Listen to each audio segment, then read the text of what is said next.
So harvesting rocket and radishes for fermenting and for pesto. Even is selecting the biggest radishes, oversized ones that we can't sell anymore because by the time we get to market they'll be hollow inside and tough, but they're perfect for fermenting. Meanwhile, Roger is weeding, eating the grass. Tessa and Flavia are doing the rocket. So 2 steps: first harvesting rocket, removing the flowering stalk, and then Flavia is going back and removing the plants from under the surface,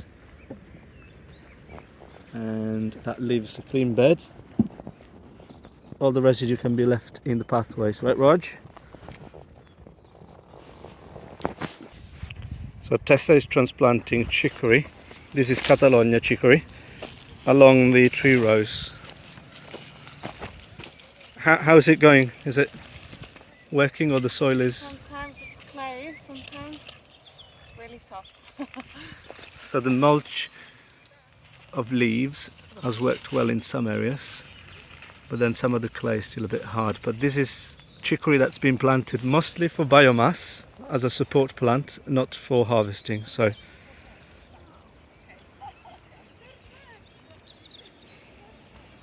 this is a companion, an interplanting that works really well. We have broccoli and turnips, white turnips, the Japanese ones.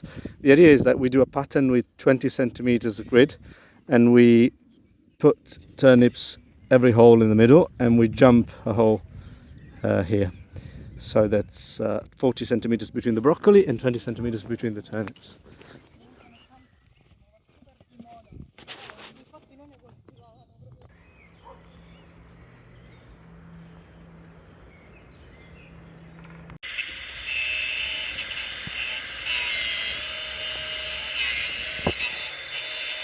So what you guys doing?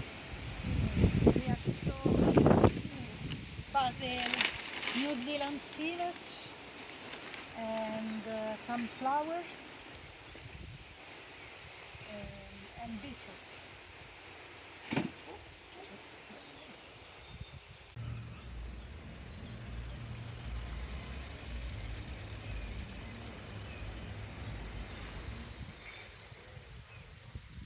This is a video for English folks out there. This is very unusual in the UK, but over here people harvest spinach this way.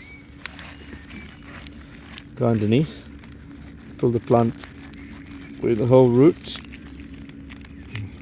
Got one with stone. And then they sell it like this. It lasts a lot longer, and if you have to store it for a little bit longer than you expect, you can always plunge the whole crate in water, or the plants in water, and because they've got the roots on, they keep better than if they were just loose leaves. And the way people over here seem to store them in crates is this way. They put the plants upright in the crate like this, so the roots are all at the bottom and the leaves at the top, so I could plunge this into cold water and keep it nice and fresh for much longer. Look at this beautiful spinach. There's a small insect on it, sucking lush. Harvesting baby kale and radishes.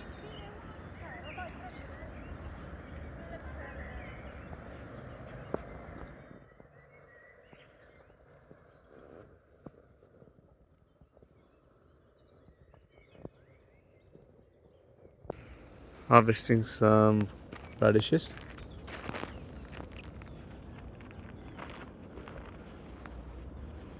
It's a bit weedy in this patch, but Oh, guarda questi, questo qui c'è per me. Ah, scusa.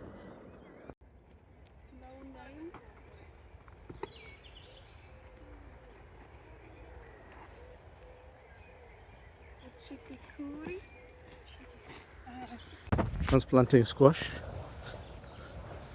Landscape fabric. This is heavily infested by couch grass and lots of other for any weeds. So the idea was to spread a lot of horse manure.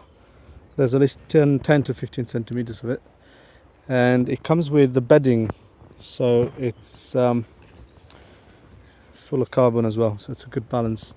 But it's all fresh. Squash is the only plant that can tolerate such fresh manure. And we put landscape fabric 1.6 meters wide, burned holes through it, and now transplanting. The distances are 150. Obviously it would have been more efficient to do a triangulation there, so do alternate spacing, but for because we want to be able to reuse this landscape fabric in the future, it's a lot more practical to leave everything in a square grid. And then we'll install irrigation to be able to irrigate these guys.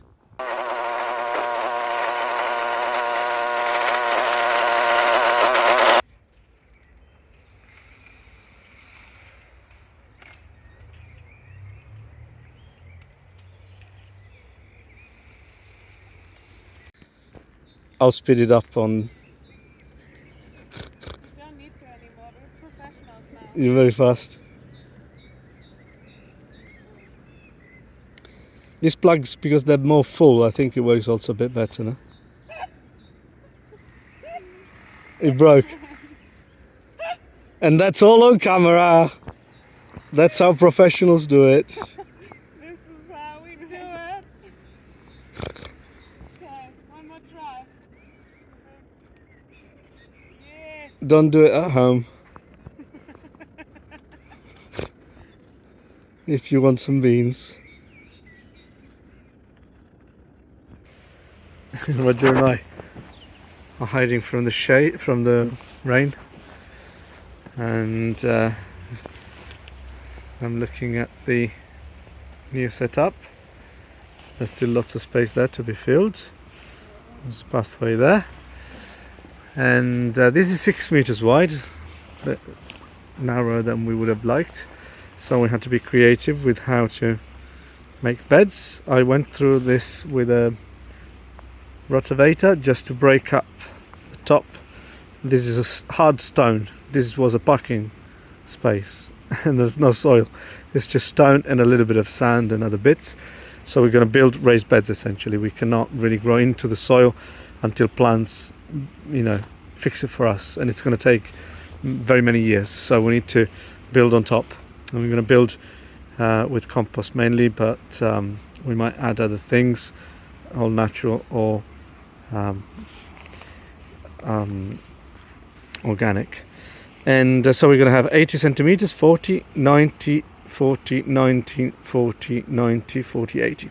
So these are obviously the pathways, and these three are the wider beds. So we're going to do 2 rows of tomatoes and then 1 row of something else on the side. It might be peppers, it might be aubergines. Because the tunnel is 20 meters long, I think this is about 15, a little bit less than 15 meter long beds. We'll try to obviously make the beds as long as possible, but we need space here for nursery work, and we might actually hang an extra table from the top, because under here is where Flavia and our woofers at the moment are doing the sewing. So this table will be always used for sewing, and the outside will host the trays. And obviously you can see we're already full, and it's not even transplanting season or sowing season yet anymore, actually, because in spring we had a lot more stuff. So we're gonna, rather than get this longer and lose more space, we're gonna probably add another table on that side, make this a little bit longer, and probably hang something from the top. And this is the polytunnel. The wood chip in here is pine needles and wood chip, because it's not the best to use alongside young plants in the ground. It's perfect for high traffic areas such as this, because it's not in touch with any roots of any plants that we want to sell or grow. And underneath here we put landscape fabric for now. In the future, when all the grass is dead, because there was a lot of grass under there and it would have been difficult to mow or weed, At the end of the season, we're going to remove it and put wood chip, and this will be easier to manage. Over here we didn't put any landscape fabric, so this is just soil. Sorry, I've got clogs because my my wellies have got water in them. So here we'll have to do a bit of weeding as things come through, but we can do it because it's open, it's easy to access. Under there it'll be slightly more difficult, but we can access it from more sides than this, and so it's fine. And the windows, so the sides roll up to here, so it's very, very convenient. We get almost half of the wall uncovered. Now it's been put down because it's raining, and that's it.